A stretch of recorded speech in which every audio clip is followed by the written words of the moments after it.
Hello. It's another beautiful Wednesday night. Welcome back to Drone Brews, the only live stream in the drone community that makes absolutely no sense. It's the Seinfeld of all the streams that are currently running. Thank you so much for joining me. I'm OriginaldoBo, and tonight's news is as follows. All right, so really quick, we do some housekeeping while we're waiting for producer Paul to arrive. He is 1 minute late at this point, but that's fine. We're not going to panic. So earlier today, if you are a member, if you are a channel member, that means you're subscribed to all the special things that happen. Like we post videos behind the scenes and things like that. If you are I can't even breathe. If you're a channel member, you may have received an email today that said that the channel memberships were paused. So I want to explain quickly as to why that happened. So for the past 4 years, I've been part of what we call Full Screen Network. It was a multi-channel network. I signed up back in 2017, I think it was. Anyways, today was my last day with them. I knew this was coming. I just didn't know what it would exactly affect. And basically, it doesn't affect the channel at all. It just means that they're not the ones actually paying me anymore. Now, YouTube pays me again, which is a good thing. And I don't have to pay 10% to this channel network that wasn't actually doing anything for the channel. But because of that, apparently they paused the membership. So I had to re-enable all that. So if you're not a member, you want to be a member, sign up for the memberships. We're slowly but surely posting videos. Like today, we just posted an FPV video that is hidden. You only see it if you're a channel member. So there you go. There's that. All righty. Let's bring in producer Paul, because I see he's back there patiently just sort of waiting. He's hiding. What's up? Paul? Yeah. Can you hear me? Can I hear you? Am I Paul? feeling? No, I can hear you. You're just very Okay. faint. Your voice is weak, Paul. Here. I had to adjust it for the live stream.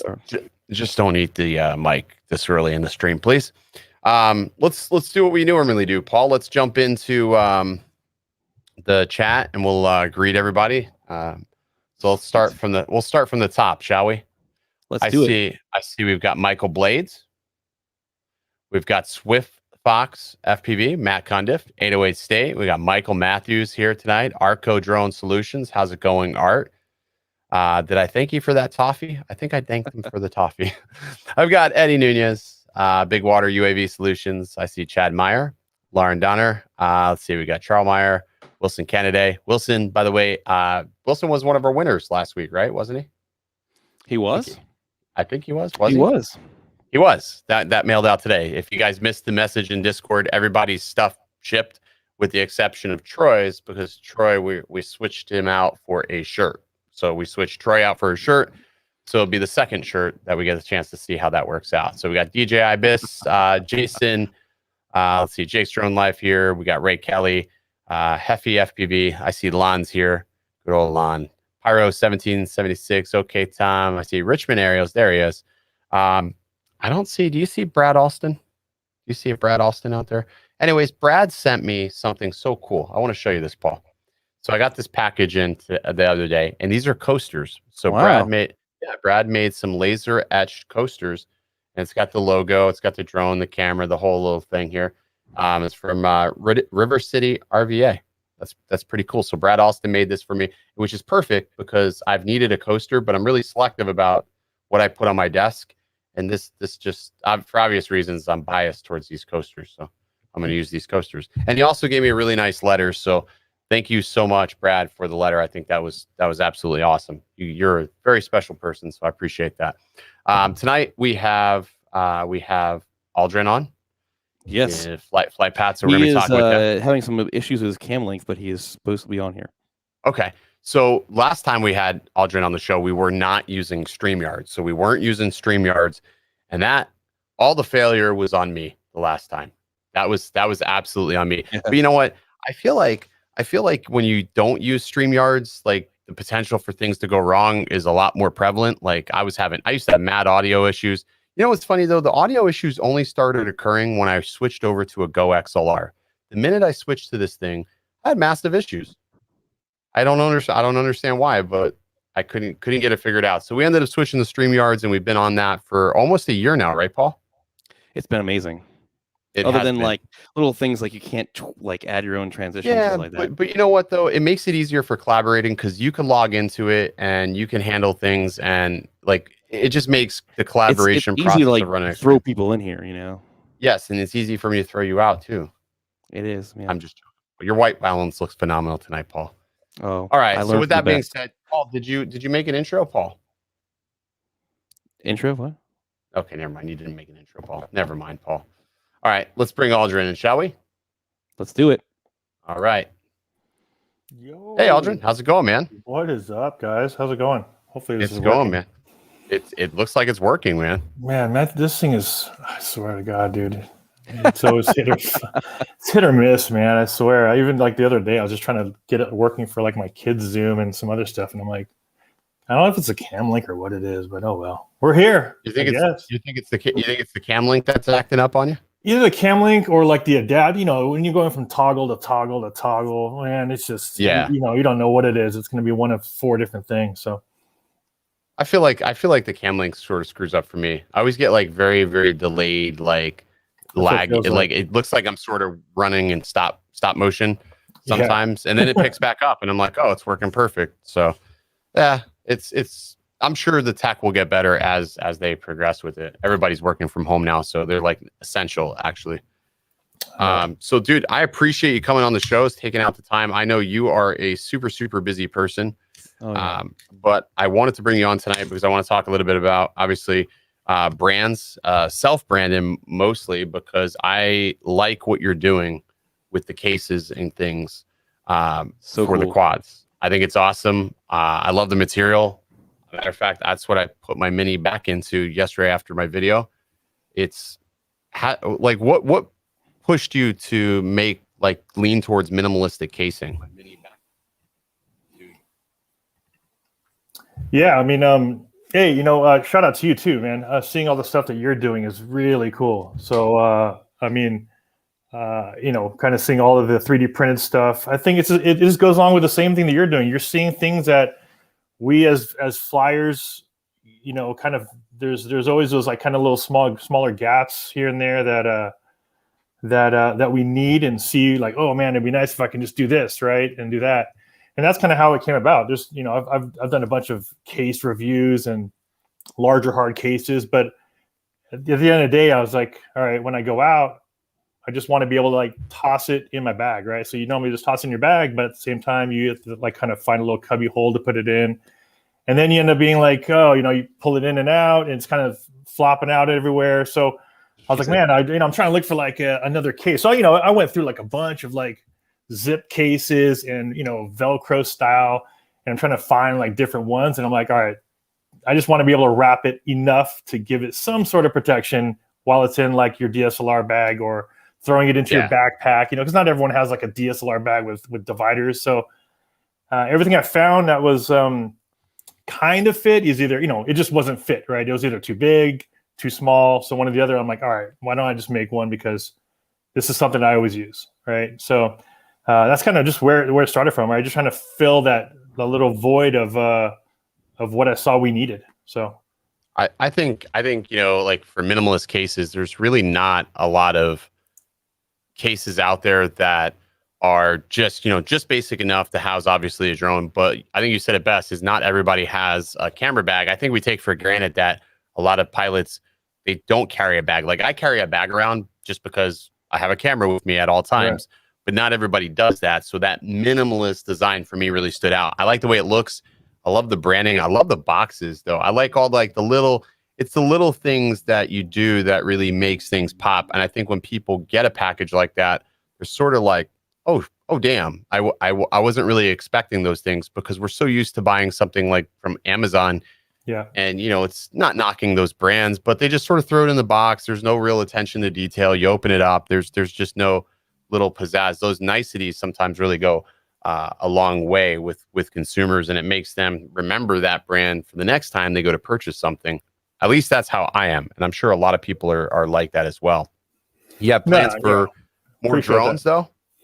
Yeah. You know, I want to, you know, a lot of people ask me, what am I going to do like the Mavic 2 Pro and things. And, you know, definitely want to do it. But at the same time, you know how it is. Like you start building up your SKUs and building up a lot more inventory. And then you also don't want to like have a ton of inventory sitting. And then you also don't want to be behind. So, you know, so you're kind of balancing act, and people are asking me different colors.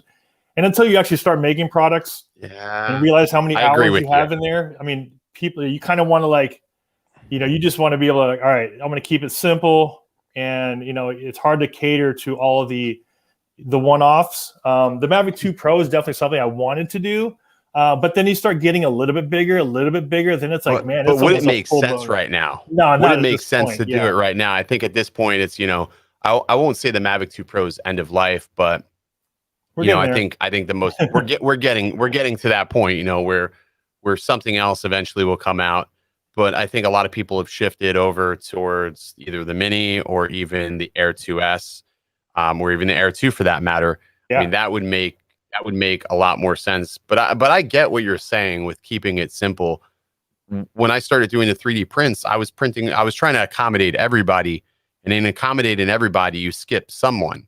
Yep. So it's one of those things where you can say, okay, I can deliver on all things at a set time, like a time frame, or I cannot deliver on anything if I try to do too much. So I found doing like certain drops, like doing print drops, where I'll run like special prints for just a period of time, because I know in that period of time I can fulfill those special colors or things, and it just sort of keeps it interesting in that sense. I'd love to hear about some of your process on how to, like, I mean, making a case. I mean, do you have to find like a Chinese knockoff company that fit your criteria, or did you like fully design it from scratch? That was designed from scratch, because that's not like anything. Yeah, that's not designed. Because I looked. I mean, you don't have one, Paul, but I have one, and it's the fit and finish of everything is not like anything on the market. It's also, it's not like a heart. I can't explain it. If you haven't bought one or you checked out Aldrin's links, I'll be sure to include those down below. I've seen it before, his links, but it's, you know, I don't know if it's one of those things where you start with like a base and you customize it from there, or, I mean, I'd love to. I mean, is it? I mean, obviously, there's probably a lot of time working back and forth with these people. You don't ask a cook. Do you go to IHOP and ask them what they put in their pancakes to make them taste so sweet, Paul? What's wrong with you, Paul? No, that's a He's good still question. learning. He's though. still learning. It's all good. No, I mean, I have a video that's up on the channel that talks about the process. But basically, yeah, I mean, I was like, initially when I first wanted to do it, I was looking into like neoprene, right? Just something that can like pad it, so it's padded, and Velcro. And then I had a bunch made, and I have them right here actually too. But then you get into like, I'm not feeling it. It's too stretchy. The Velcro doesn't wrap. It has holes in the side. There's gaps here, and I'm like, how am I gonna, it's just, it wasn't working. And I did. I initially went to do some China samples, and in order for you to get it the way you want it to, it's so hard. There's so much back and forth, and there was just a few things that I was able to do that I was like, okay, if I have one little small change, that's another change order. That's another prototype you got to pay for. Another 2 weeks. There's a lot to it. People don't realize, it's crazy. Yeah. And I just didn't know, right? And if you guys don't know, when you order from China or anything like that, there's a mass minimum, right? I did my books in China because there's no way you're going to get a book done here for an affordable price and think you're going to resell it. There's almost no way. So I did my books in China. Those were about 5 or 6 years ago, and that made sense. I had enough time. I had enough feedback. But this is like, I started making like little tweaks. I'm like, I wanted like the carabiner to be wider. I wanted the belt loop to be a little bit higher. And if I went back to China, you're talking like a month out for just small iterations. And so you get to mass order them, even when you make little like just want to get a sample. Yeah, they want a minimum sometimes of 50, 60. It depends on how much time. I mean, it all depends. Yeah, exactly. When you start working with people, you can get a couple off samples, but you're also going to pay a couple $100 each one. Yeah. Right. So, and I was never looking at it going, okay, man, I just want to get it dirt and get, sell 1,000 of them. It's just, that doesn't do anything for me. Right. Right. So went through like 20, 30 different iterations of it. And worked with my buddy here in San Diego that has a bag company that he's already been running his bag company for about 15 years. And I wanted to kind of go to him, kind of not last resort, but like I wanted to feed off of him, get as much information as I could. But I also wanted to take that full half of the process and go, how much can I do myself, right? To an extent. But when it came down to manufacturing, I was like, let's work together and if I could work with you, with your manufacturers. So we have a local, close enough, about an hour away from here that does it. And they're expensive. But at the same time, it was like, I have control over it. If I wanted to make one change and my next run of 50 or 100, I could do it. And it's not, and I have to wait maybe a month or so to get it back. But yeah, I have more control over it. Yeah. So, I think the products look good, man. I think the products look good. They're very good things. I've been tempted to buy one just for like a little electronics bag or something because I don't have any small drones or anything like that. I use it for my GoPros. Well, you got to get one. Get a mini SE when those come out. There you go. That's right up your alley, Paul. That's cheap enough. There you go. So I want to talk shop a little bit. Industry wise, a lot of little changes have been happening. We've recently seen a pretty good size shakeup over at Autel. I always like to get opinions of, everybody in the industry and, that has their hands on multiple types of drones and, sort of flown the vast array. And honestly, I can't think of another person that's flown, just about every single branders. When we go to CES, we always are talking to all these brands. Yeah. And you've seen throughout, the years of going to CES as a content creator, the different changes and steps that Autel has taken to sort of refine their brand. What do you think about them basically saying, hey, we're going to move to version 2 and sort of not really leave people in the dark, but people do feel like they're jaded at this point because they're still selling the V1s and they don't really have the V2s ready to ship. What do you think of that? I mean, I think I was in the same boat as you back in the day too. We were rooting for Autel because we're like, finally, they're coming out, the Evo 2, 8K was very, very good on the spec sheet, but not very good as execution. And then when the 6K came out, I was like, all right, we have something here, right? And then you keep wanting to like it, but then there's such a big delay between everything. Like I was just trying to get like accessories, right? Even through my direct contacts, and I'm like, you can't get like hook it up with a battery hub. Like, oh man, it'll be like another 6 weeks. And I'm like, for a battery hub, dude, like, come on, man. Yeah. And we're, this is like 2 years in the making of like the drone. And I'm like, as much as you want to like it and everything, it's just like, it's got to be released. You got to release it. And that's the only thing that was really kind of frustrating with it. It was, I like the product and I still fly it because for the reason I always say it, because like there's some places I just can't fly. Let's be honest, and I want to get it up there and get something. And I'm like, even the smart controller, I got contacted about that one, and that killed me. That killed me. Delayed. We've been going at what since April? Yeah, since April. If not before that, probably even before that. Yeah. I think they first contacted me like mid-April, and then it was again in May. He said, "Hey, we're gonna have it, in your hands middle of May." May came and went, and they said, "All right, end of May came and went," and now it's been a ghost town, and obviously now we know why. These chip shortages that have claimed so many companies, obviously, and has plagued and wreaked havoc across just the tech world in general. Yeah. But I mean, I understand, and I guess people are sort of pissed, right? They're saying, "Hey, we're only going to sell a limited quantity of these V1 smart controllers, and that's the only thing it's going to work with."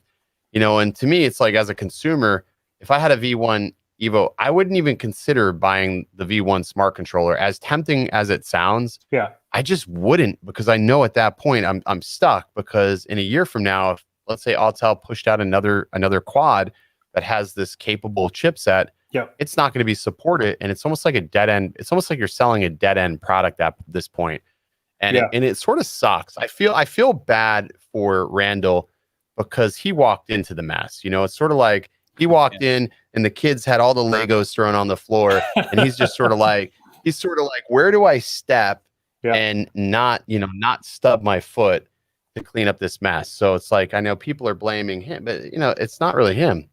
Somebody's got to make the hard decision and say, "Hey, we got to go in a new direction, because if we don't, we're just going to keep hitting icebergs and we're going to sink this ship eventually." So I think that's sort of how it is. Consumers, I don't think, really understand that, because it's their money. They get upset. But I think DJI is the same way. They would make that decision, and in a lot of instances, they're not just saying it. They just do it because they know it's best for their brand. Yeah. So I think you got to look at it that way too. But it is interesting to see something like that happening. Yeah, they sent me the the Exolander, which is kind of cool, right? The light, the Fox Fury light, and that whole kit. And I thought, it is, that still needs refinement too. It's expensive kit, super bright. $700 for that light. We were actually using it yesterday on a shoot. Yeah, it's pretty cool. It definitely needs a little bit of refinement on that bracket and that pull tab and all that stuff. Like, I did one test in the backyard, but I need to actually take it out into a park and actually do a full test on it. But the whole pulling system is interesting. I'd use it more for the light. I'm not going to really drop anything, but I do want to test that out more. But the light, I'm trying to compare it also to the Mavic 2 Enterprise. It would have been nice if there's some sort of wireless communication with the light, but it's kind of like up and turn it on and up and go, and that's about it. So it's sort of utilitarian in that regard. I think as far as the Enterprise series goes, it's really hard to compete with what DJI has, but I think a lot of these companies also know they can get away with not doing as much, because a lot of these products are what we call Blue certified, because they're built here in the US. And they just know that they can get away with a lot less, because they know, hey, this is the only option we have, because it's built here. So they roll with that, which that's sort of unfortunate, because they know they can deliver so much more for a consumer, but they don't, as to where like these guys, like they're like, hey, we've given you all the added conveniences, but then law enforcement, the Leos, they can't use it. It sort of sucks. No, that's what it is, and like I said, for what it does, it is. You're right. It's a pricey, light, to be honest. But it's nice to see it. If anything is going to have one, great that it's on that platform, nice and big and heavy. Flight time is good. So you put something that heavy on a smaller drone, you're going to get 10 minutes out of it. At least with the Evo, you can strap that on there and get a good 20 minutes of light, if you needed it. So I think, you know, and I'm glad they're doing it. They're leveraging that larger platform for something good like that, you know, and I really wish like other companies would take advantage of that. Like for instance, that the egg, you know, the egg drone one, right? The the Power Egg. Power Vision, right? You know, like remember the waterproof thing? You know, and the first thing I said is like, this is cool, great concept. Give me something I can execute with, because you're telling me no one's gonna fly in the rain and think they're gonna use it. There's no point. But like, tell me I can strap something to it and I can use it for something. Then it's like, then I make sense to me. But to say like that waterproof, poor drone, you know, like that poor drone was probably one of the biggest flops, I think. That poor drone. I mean, they have a crap ton of marketing money, because you know those. When we went to CES, they are massive booths. But when we went to CES, you know, they had this whole big thing. They had the actors out there playing with it. Yeah, I mean, it looked super impressive. That's what I said. Yeah. I mean, it looked super impressive, and then I got it back, and I mean, I had like 2 batteries dead. I think mine's actually sitting in the bottom of a lake. I've decided I was going to fire it up one day, and it just literally, I'm hovering over the lake, and it just dropped. Midair just dropped, and I'm like, well, I wasn't even mad. You know, I wasn't even mad. I was just, you know, I figured dust it off, fly it once, see if anything changed. Nothing changed. I don't even think all but 5 people that I know bought one, so it wouldn't even be worth making an update video for at that point. You didn't put the floaties on there. You didn't put the booties on there. No, I didn't. The booties look cool, man. Like being able to land on the water. That's but it's not. Cool. It's a little scary though, because sometimes it doesn't want to take back off. I don't know why that is. Like, I don't know if it's just because it still feels like it's moving. But a couple of times I would splash down on the lake, and it would sit there and float. It just start floating away. I'm like, okay, arm. Is there any word from a version 2 of that drone or anything? I hope not. They need to really go back to the drawing. No more eggs. Eggs shouldn't fly.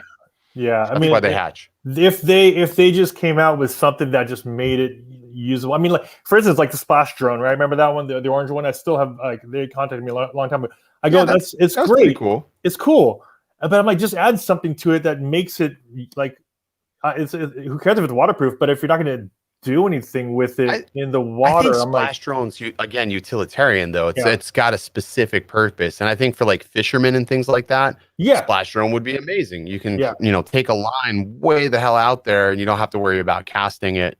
I mean, that's cool. Or retrieval. Right. But see, like that's the thing.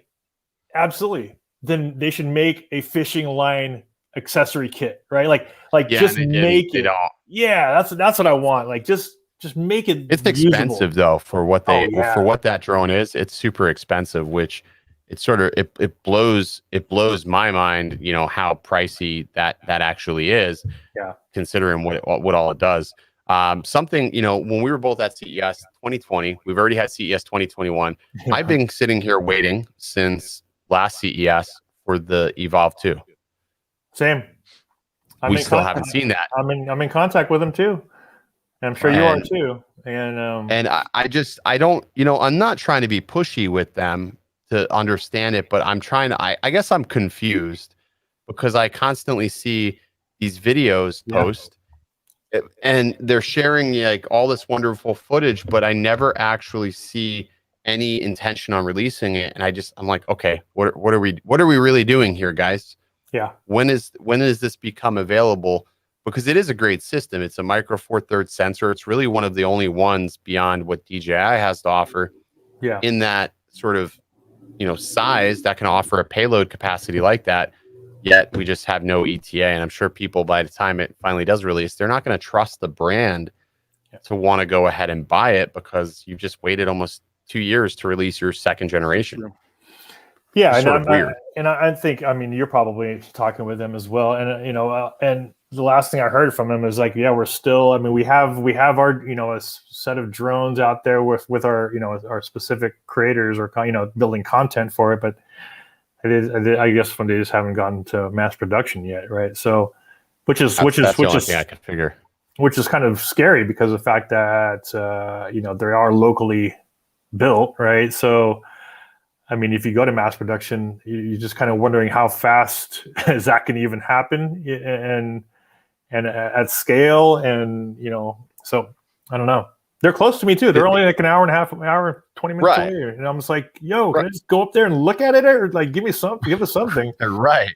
Right, which is crazy because I only ever see so many. I know Maury, he's actually in Jacksonville, which is that's about like 2.5 hours from where I'm at. But still, like I see them flying this thing all over the place.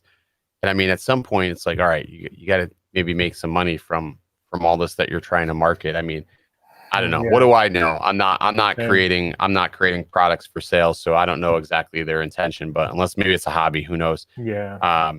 But I think, I'm excited that CES this year is going to be in person again.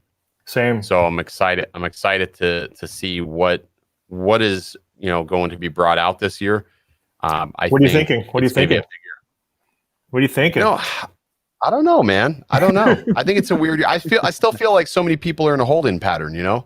With remote ID sort of lingering out there, and they're waiting on that technology. Yeah, man, I think so. I think they're waiting to see who's going to be the hardware provider and who's going to provide the hardware solutions, and really what all it's going to. I mean, we have the rule, right? We have the rule. We know a lot about it, but I still feel like there's a lot we don't know. And I think they're waiting to see which direction the FAA really goes with that. Even though it's like, it's going to be a while even still, Like, I want to believe that, but at the same time, what you got to have products out there being tested, sure, no matter what. Like, remote ID set aside, you don't know if it's going to bomb or not, right? It's going to flop or not until it's out there. So I mean, I just honestly, dude, it just sucks because I mean, not sucks, but I mean, it kind of does suck if there's no competition, right? We kind of thought that Autel was the closest thing at some point, right? And we did. They needed a mini drone. They needed like what the Xeno is doing, just to grab something in there, some part of the market. But the whole Hubsan thing, the Xeno thing, it's so perplexing to me because, as I look through YouTube, I swear to you, I see more people fixing these things and talking about issues than I actually see flying. Yeah. And it makes me beg to wonder, why would you buy something at such a inexpensive cost point that is just sort of, it's okay. It's not great. The camera's not amazing. The flight characteristics aren't that well. I mean, the software sort of, it's half baked. Yeah. It's like, why do you jump to that when, obviously we've seen all these leaks about the Mini SC from Walmart. I mean, you got something that's coming in at a price point of $249, $299. Yeah. I mean, that just wipes the floor of all these little sort of off-brand companies that are trying to come up. Yep. It sort of kicks them back down the stairs in a sense. I mean, agree. If I was interested in a drone, $249, $299 to me would just be like, oh, wow. And it's DJI. I'm like, I'll give it a shot. Yeah, that's crazy. 100%. I mean, that's a great price. But I think DJI has done a phenomenal job throughout the entire COVID period, the entire pandemic, to continuously push products out. Yeah. Which is impressive because not a lot of companies were able to do that, and they were running sort of handicapped at that point. What's kind of scary from DJI too is like, and I don't know when there's a Mini 3. I haven't heard anything about the successor to the Mavic 2 Pro. We all assume it's going to become, right, Osmo Action 2. We all assume, but the thing is, like, what's crazy is that DJI is like, they have like 10 or 15 other products, and that's what's scary is the fact that, like, they are succeeding at those products as well, and and these other drone companies can't just match the one, and that's what's like, what do you do? So I mean, it's not like DJI has to put some stuff out. They can take their time and make sure it's refined. And true, if you think about it, DJI is like, the Bitcoin of the drone world, right? Right. They were the first ones to do it, so everybody got behind DJI. So they obviously have a large cash investment. They have the name. They've got the market share. So everybody else is just sort of pulling up behind. And unfortunately, I feel like in most instances, at least in the consumer world, in the enterprise realm, it's such a different landscape. Yeah. It's so different. And there's so many more rules that companies have to follow in the enterprise world as to where, for the consumer realm, I feel like it's not even a close race between anybody else, just in terms of, infrastructure, which I find is really important. But it would be nice to see a successor to the Mavic 2 Pro. I mean, we're going on 3 years, right? Yeah. Right. I mean, but if you think about it, that's actually a good sign. Wouldn't it be wonderful to know that you have 3 years before the next major release is going to be pushed, instead of having, okay, every they release year a drone, you get a new drone. That'd be crazy, you know? I couldn't imagine back to back to back, Mavics. I mean, that would get really expensive, and it's not something that you would want to replace every single year unless you absolutely had to replace it. Like, I was shocked when we saw the Mini S, or I'm not sorry, Mini S, the Air 2S. The Air 2S. I was shocked. Like, okay, just a year later, and we're getting an upgrade. And I was sort of just wondering, hey, is that like sort of like a hold me over, for whatever they're trying to figure out. But I think it's the perfect platform to do something like that, and they had the technology at this point to do it. So just do it. Yeah, I think they're looking at what are those biggest, advantages of the Mavic 2 Pro, right? The 1-inch sensor, and then the fact that you can bring that down to half the size, half the weight. Was like you said, it could have been basically like that. It just, getting people into that 1-inch platform at $500 less or $700 less. I mean, that's huge. And considering now, I mean, I'm sure you can agree that Mavic 2 Pro still up to, still is top drone, one of the top drones you can fly out there almost 3 years later. Still.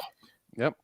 Crazy. But that's what's crazy. It's like when the Phantoms came out, remember, I mean, I think you were in back in the Phantom days too. I mean, they were going to the Phantom 1, Phantom 2, Phantom 2, and then 3 standard 3, Well, I think they were pumping them out so fast because the technology was like, they were constantly improving on these iterations, and it was still new enough to where people were like, I'll be a beta tester. They buy it. And I think it really slowed down, after the Phantom 4. Obviously we haven't seen anything. And I think that was the point where they're like, they felt good about their technology. And really the only thing they added beyond that was the RTK. Yeah. That was really all they added after that point. We haven't heard boo from the rest. But I mean, I don't know. I'm good with the Phantom. I like, obviously, the portable drones. To me, I think are where it's at, because it's nice to have that quad ready to go. What's in your bag now? What's in your bag on a daily? Honestly, I've been taking the Air 2S daily. I feel like people, even though it doesn't have the adjustable aperture, I don't think that really matters to me, because as a photographer, unless I'm doing like something where I need long exposure, like you're by the water, you're on a coastline where you have waves crashing. I don't have that luxury here, because I don't have waves crashing on my coast unless I go to the East Coast. But I'm not really always looking that you can only do so many top-down shots like that. But for me, I feel like to have that ability to have the 1-inch sensor in such a compact design, the OcuSync 3, and the colors, I think, are really, really good. I think they're really good. And 5K when I want to punch in, but most importantly is that wider lens. At least for landscape, it is so clutch to have that. I can't tell you how happy I am that's there. I get lazy at times, and I just literally, I don't even put a tripod on the ground, and I just literally zip around the exterior of houses with the Air 2S and just take my photos, because it works perfect. So, I mean, but that's my use case scenario. Somebody else may say, well, I need that adjustable aperture. But I think when you get down to a 1-inch sensor, an adjustable aperture isn't quite as effective as someone may think. I think, micro four thirds, then an aperture starts having a little bit more of an effect than more effect on the larger sensors. At least that's my opinion. Thing too. That's the thing too with the aperture. Like I thought I'd really miss it a lot more than I did, but then when you're up there flying and you're up, a few hundred feet up, a couple hundred feet, 1,000 feet away from something, and if you have a filter on, or if you're shooting landscape, you just crank up the shutter. You're not really worried about too much. I mean, you're not going to, even, I mean, as much as I love the filters and everything too, it makes a lot more sense when you're closer to objects. But, when you're, super high away, I mean, you can have the dialed in shutter speed, but you're not going to notice trees moving at 400 feet away, so the same way as you would, like, with your race quads and you flying from in to out of a home or close, there's definitely you can, the small percentage of people who can kind of tell you can kind of tell, but I mean, really, other than that, analyzing it. By the time it hits YouTube or hits any one of these online, you're not going to know. Distributions. I mean, you already have compression taking over. Yeah. I mean, I've only ever had people complain about the shutter with the actually with the Altel for some reason shooting in 6K. I don't know if it was the combination of how fast it was writing to the SD card, but a drone, no matter what, I mean, if I didn't have an ND filter on there or something, you know, people could tell if I was like shooting at 24 frames per second and I was cranking the shutter, they would absolutely say, "Hey, I notice it's stuttering. What's going on with that?" And at first I was like, "All right, come on, what? No." And I would watch it back and I'm like, "Nah, it's sort of stuttering. I can see what they're talking about." And I have no idea, but yeah, weird. But I don't get that with the DJI drones. So yeah, that's you know, weird oddity. So speaking of like Micro Four Thirds, what's your? And I think I don't know if I asked you on your stream or not, but what is your must have on the next Mavic 2 Pro successor? Like, what is that thing? Is it a bigger sensor? Is it like, you know, a Skydio style optical camera? Honestly, you're gonna laugh. You're gonna laugh. Right. My thing that I want to have on my next drone is just I want to banish micro SD cards. Oh, so yeah. Oh yeah. So do I. I was talking about that on my other one. Give me a full size SD card or like a QX card. Just give me anything but a micro SD card, because I get so tired of, you know, when I eject these things, I actually stopped doing it. I would eject it and switch it while I was going to an next shoot so I can keep the photos separate. What would happen was then sometimes I would eject it and it would just go flying. And I'm like, well, I gotta now start taking these photos all over again. So I stopped doing that, but it's just even here, at least in this studio now, I don't have carpet, but when SD cards would hit carpet, forget it. You can spend an hour searching for one of those micro SD cards, and I think that's one of the worst things about those. But I would love to see them go away from that, because there's space to have a full size SD card. There's space, and they can't say there's not. It's hard to find fast enough SD cards. I mean, I found that one Lexar card, and now they don't even sell it anymore. They don't sell it anymore. That's been a phenomenal card. That's my favorite SD card to shoot on is the Lexars. Yes, it's the gold version. 18X. The 18X, yeah. That's my favorite card to shoot on. It's the one I have the least amount of issues. The SanDisk cards have had problems for a long time, but it's like you either go SanDisk or you go Samsung. So it's like, what do you choose? And I really haven't had good luck with the Samsung cards either. So that's sort of a bummer. Yeah, I'm pretty basic. Honestly, I don't really feel like we need to go too heavy on improvements on the next drone. If you think about it, anything more is really a gimmick. I mean, honestly, it's crazy that you can have a product like the Mavic 2 Pro, right? And even as old as that is, even the competitors can't get anywhere close to being as good as it, right? So, I mean, they really have the market nailed here. I think it's kind of funny, the title of this stream, right? Where does brand matter? I mean, I think it does. I think it does. I think it does to an extent. So if you got this far, you're now getting to the punchline of the stream. I think it does matter. I think it does matter. And, you know, I think there's brand bias. I think certain people, like, they have this stigma that they think, oh, this is from China. The reality is everything you buy from a consumer product line minus Parrot is manufactured in China. With the exception of Skydio. But that's a very unique, sort of very specific type of product. Right. I think that's the only time when brand matters. If you're needing a drone to track you like that thing, I mean, it's the only thing. Have you gotten your hands on one yet, right? Aldrin? No. Really? I'm just kind of waiting for like version 3 at this point, you know? Yeah. I mean, it's sort of, I mean, I think they've got their orders up to par now, but then I saw that they raised their price. They went from $999 to, I think, $1,300, which is, I mean, we knew that. Like, honestly, I'm going to be real. $999 was cheap. $999 was cheap for the technology that you were getting. So if anybody's mad at that price increase, I mean, you shouldn't be, because that was a steal right from the start. And we knew that was going to go up. And then obviously the way things changed, I mean, it just made sense. Something I am looking forward to is hopefully seeing some software updates for the FPV drone. I feel like DJI released this thing back in March. Yeah. We really haven't seen any improvements to it. Like, they haven't really pushed anything groundbreaking, you know, to address any of the concerns, because there's some concerns that people have with this of course, when you have something that moves that fast and does things very differently than, let's say, a Mavic, you're sort of looking for specific settings, you know, Yeah. sort of presets, and they just don't have anything like that, which I'm just sort of shocked that they haven't done much more with that. You think the buzz has sort of died down around that, or they're still trying to maybe fine tune and look at what the community is asking for? Yeah, I mean, definitely the buzz has died down. I think even small updates would have been nice to do, where even like viewing the on-screen display on your phone, like the simple thing that you would think would have been like, oh, maybe that's like a month out or something. You would have thought that would have been, because I think that's probably one of the biggest, most requested things I can see, or just just the ability to maybe even fly it with the phone attached to like a remote, like with the mount that you made, like just something along those lines that, you know, will make it it's an FPV, but yet you can maybe whip it out and just fly it freely like a Mavic, you know, just because you might as well make it kind of do 2-3 different things. Like, why not, you know? Right.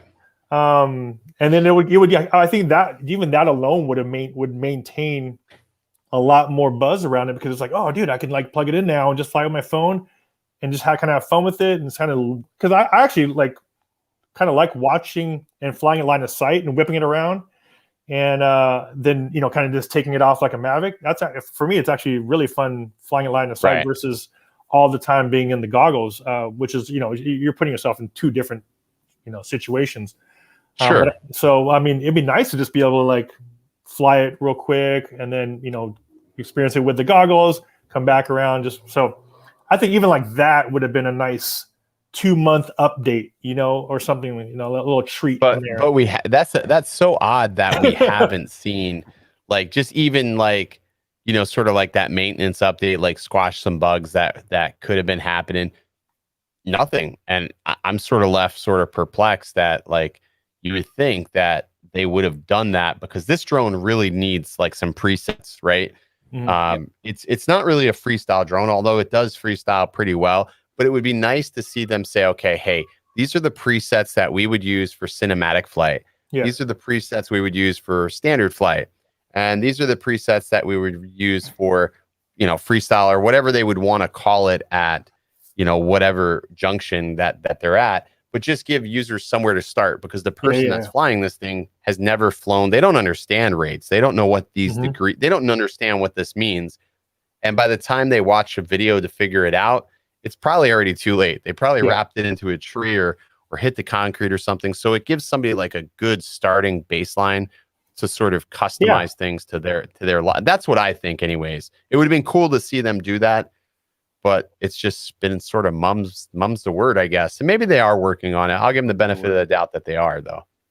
No, I think you're right. It would have been, you know, considering this is like an entry transitional type of drone, it would have been nice to see like there was some pre-programmed things in there. And for instance, like the fact that we can't record like the on-screen display in order for us to even try to make videos and tutorials a lot more clear for even the beginner would have been really nice. You know, like advanced pilots like yourself and a lot of other people, you know, we have to like stick a action camera inside the goggles. It's so janky. You know, so I mean, even if they allowed us to just get a clean feed for us to make tutorials with it, would have been a good one, considering so many amateurs or new flyers or whatever, you know, are getting into it, that at least we could provide them something a little higher quality as far as the walkthroughs, you know. So that would have been nice. You know, and I guess in the regard of this, we'll leave it as this, is that it's still a young product. It's like their first gen product. And every time they put out a product, we haven't seen DJI do too many Gen 1 products and then just never pick it up again, with the exception of like RoboMaster and so far the Osmo Action, which the Osmo Action, you know, it would be amazing to see a successor, because as much as I love GoPro, I would love to see you know, a third option, because for me, Insta1 makes cool products, but they just don't have the same quality as far as its stabilization and everything goes that GoPro has. And that's one of the reasons why I continuously go back to it. And I think so many other people keep going back to GoPro, but I would love to see an Osmo Action version 2 that cater to people that are going to put this, let's say, on a drone, Put this in, situations where, stabilization is important, but also you may be in high vibration situations. So I'm surprised we haven't seen one yet because the price. I really went am down on it, and shocked. thought they were I gonna really release am a new one, shocked. We may soon. I mean, we still got a lot of life left to this year. And with summer coming up, DJI is usually pretty good about pushing out summer releases. Yeah. So we'll have to wait. We'll have to wait and see. But hey, Aldrin, I appreciate you coming on tonight, man. Of course, man. I always have so much fun every time you're on, and this time definitely it was better this time because I think we didn't have quite as many technical issues that probably were created. I was telling Paul I created all the technical issues the last time. So hey, we're all trying to figure it out as we go. So good, all good to go. I heard that, man. Well, I appreciate you coming on, man. Yeah, thanks everyone. Take care. Take care. Let's see you, brother. All righty. Wow, what a great guy. I absolutely love Aldrin. Good guy, dude. Oh yeah, yeah. Good guy. Nobody can complain with that. No, that was. I think there's a lot of information there. I think if people have made it this far and they're just really going back and digging through everything, I mean, there is a tremendous amount of information to sift through, which I think is super, super important. But man, what a good show. What a good week. I think finally I've got the studio. We're done. I love the new yellow. I think the yellow backdrop I love the yellow. I can't wait to see the video. Yeah, so we have yellow, we have the ultramarine color, and then down on the floor, that orange. It actually matches the yellow a little bit there. Yeah, so the orange was accidental. So when the Amazon delivery driver came in today, he's got 2 rolls of Savage paper, and I'm sort of like, I didn't say anything, but I was like, maybe that's the pole that goes in the center. So he leaves.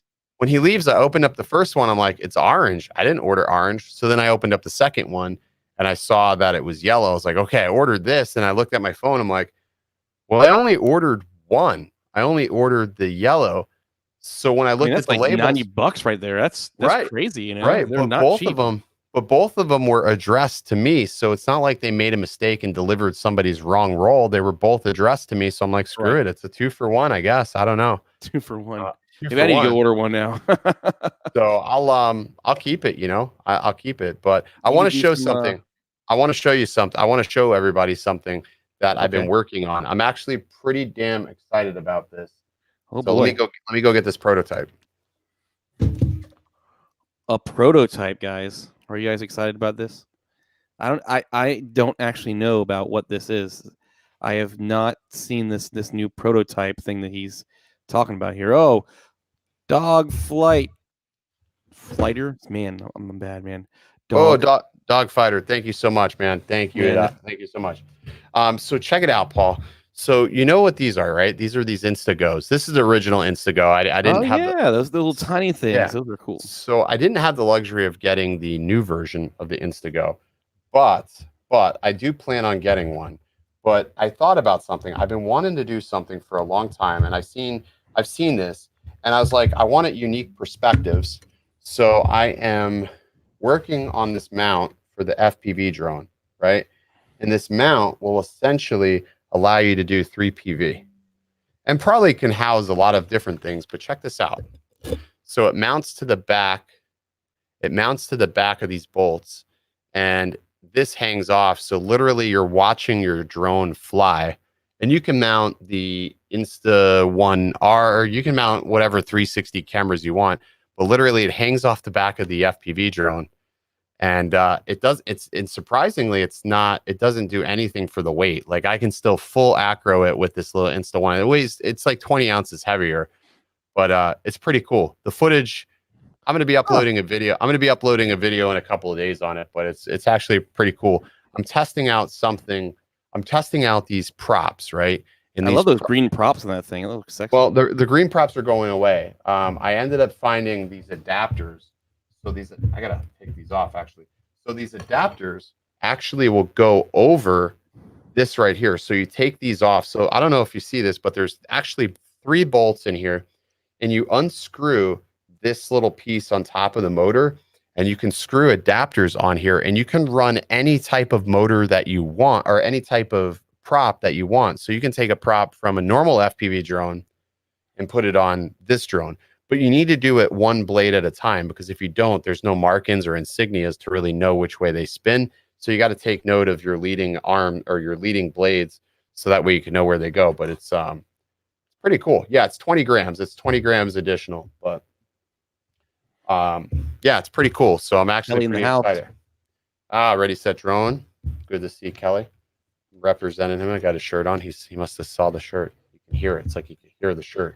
Links in the description. Yeah. So yeah, thank you, Jake.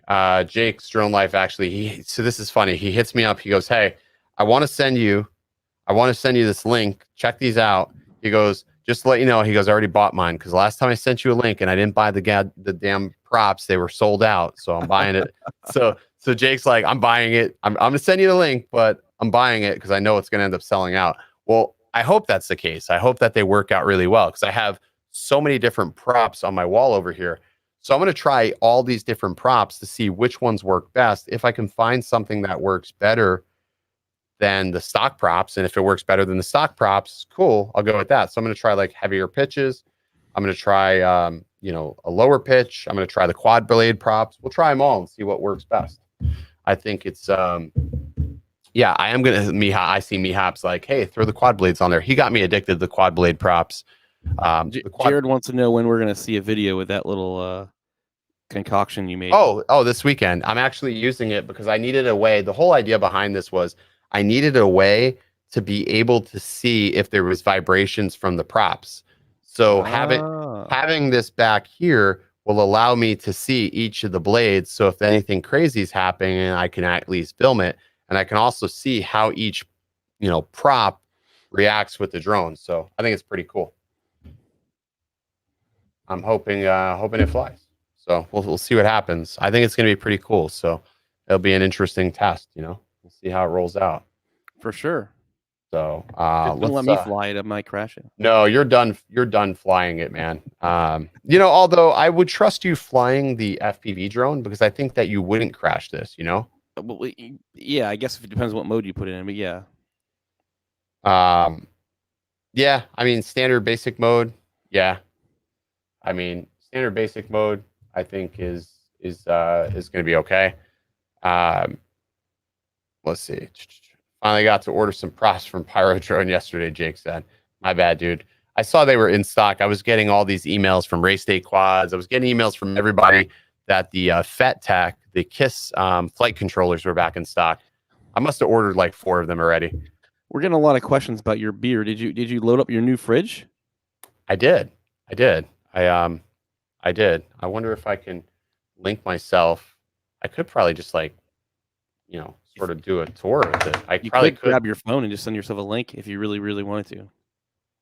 Could I? Yeah, like kind of like the teleprompter thing. So I'll just share a link, and then you can back me out so I don't reverb in here. Pretty much. The only downside to it, well, yeah. You just pull me out of the stream. Yeah. And then yeah, I'll do that. I'll email myself a link right now. Everybody wants to see the new fridge, man. See what you have in the fridge, And if you guys want to get sponsor the fridge, you can load up with some. Link is down in the description below where you can ship things to, right? Yeah, well, we know how that works. A couple of times I've gotten some soggy packages, Some soggy packages. It's happened, man. It's happened. I've gotten some soggy packages, dude. It's funny to say, but the package will come up and it's absolutely obliterated, and there's like beer leaking, and the guy at the post office is like, "Hey, you're not allowed to ship liquids." I'm like, "Yeah, I know." You need a multi-cam setup. Yeah. You need a beer fridge cam. I need a fridge cam apparently. Yeah, I need a fridge cam. So I'll do this. Let's see. I'm gonna allow mic and cam access. How do you change the camera? Can you change the camera? You can. It's front cam, back cam. All right, there we go. So I got the back cam going. All right. So let's see. Let me see if we can figure this out. I'm trying. Yeah, we'll see. All right, there. I'm in the studio. Oh shoot! All right, can you hear me? All right. Can you hear me, Paul? So.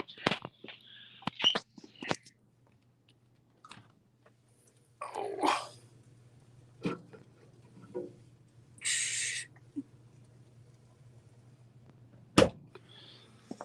Look at all that. Look at all that. Oh, yeah. Goodness.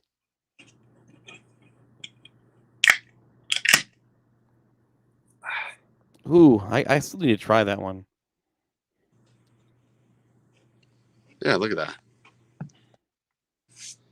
That worked.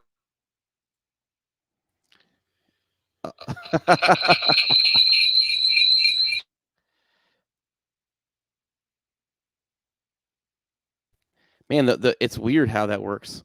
That is weird. That is weird how it gives that echo. But yeah, the fridge is perfect, man. I got in yesterday. I just let it run and threw a bunch of stuff in there today. And then I just Uber home. So easy enough. So it works out. I mean, I'm learning that there's some challenges not having, the ability to walk to your bedroom. There's some challenges in doing this.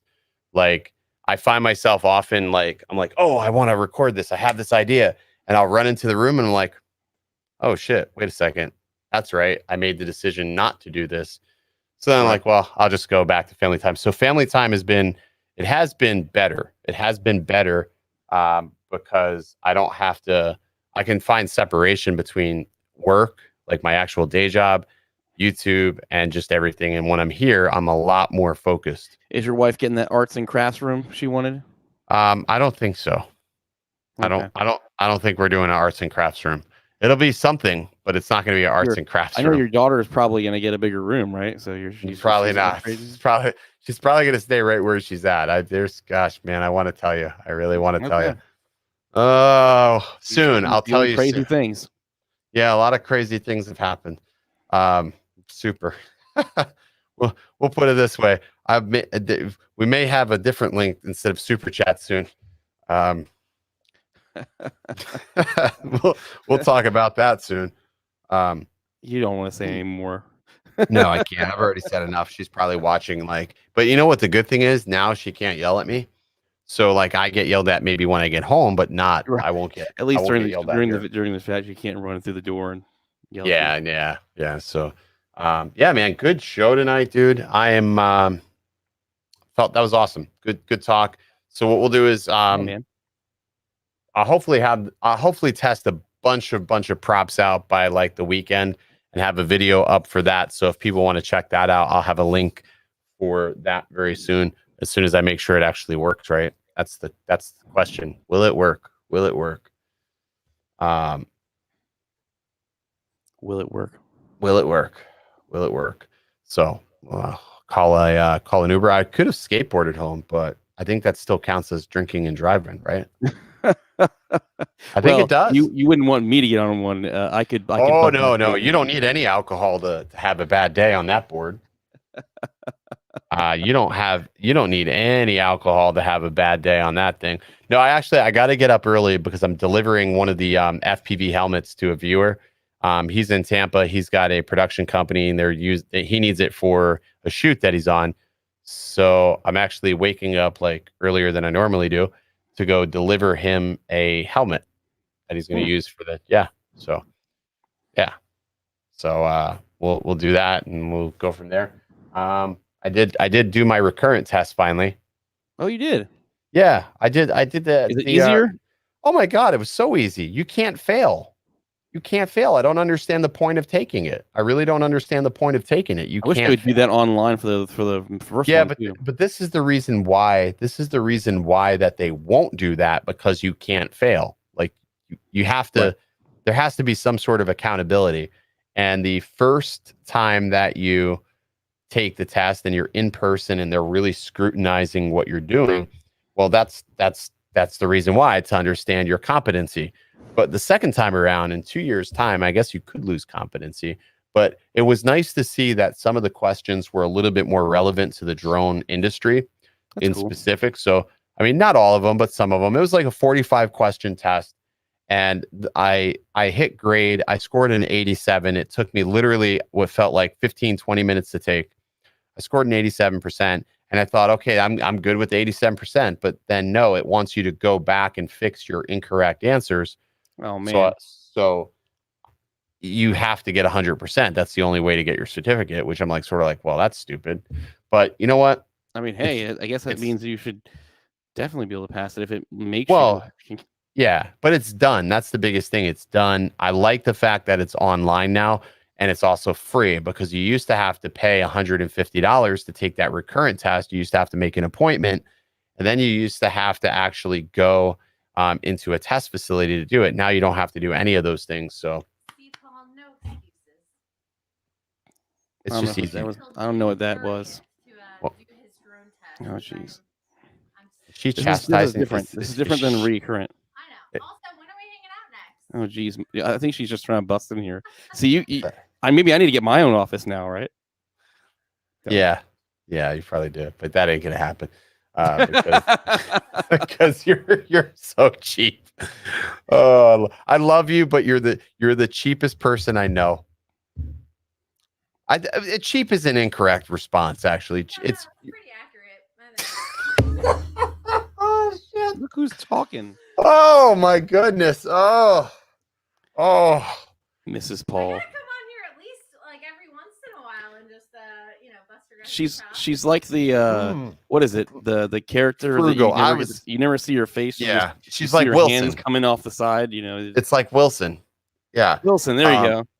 Well, Paul, I liked what I was going to say. What Lon said is frugal, but obviously Mrs. Paul believes differently. Oh shit. Well, Paul, do you have anything else to say? I got nothing to say to that. No. Okay. Yeah. Say original. Yeah. I want you, I need you. You got me right where you want me, baby. Ooh, yeah. Can we just say how bad it was that his own wife was ragging on him? His own wife just hit him with the screwdrivers left and right. I'm going to make Paul a shirt that says, "I'm not cheap, I'm frugal." I want you, I need you. You got me right where you want me, baby. Ooh, yeah. And who knew what you do? 'Cause stop me cold in my tracks, why don't you get it? Although Google says that frugal is sparing or economical with regard to money or food, cameras, camera equipment, etc. You name it. It's oh god, I don't even know. I want you, I need you. You got me right where you want me, baby.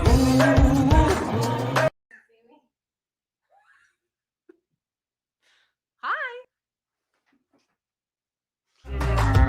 I want you, I need you. You got me right where you want me, baby. Ooh,